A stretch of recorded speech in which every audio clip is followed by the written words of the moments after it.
Baxın, bir də özümdə hiss elədiyim bir dənə məsələ var idi. Deməli, mən əvvəl ümumiyyətlə çox yaxşı yaddaşım vardı da. Mənim yadımdadır da. Yaddaşım çox yaxşı idi.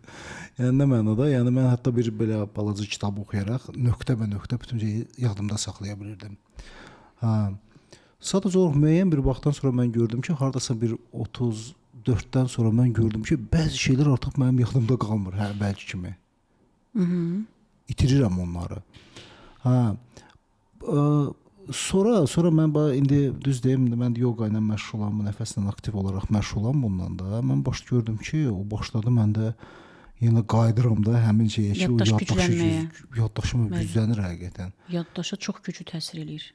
Yəni yenə də məndə sualdır ki, necə? Mənim yaddaş yadımdan ümumiyyətlə heç nə çıxmaz. Hətta elə. Heç bir şey. Sırf tək mən özümü demirəm də, yəni işlədiyim insanlara deyirəm. Heç kəsin yadından heç nə çıxmır.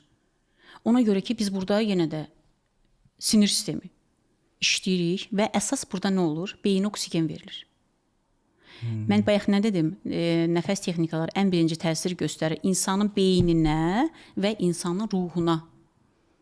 Hətta ruha da təsir edir. Bəli, ruhuna, insan ruhuna. Depressiyada olanlara necə təsir göstərir?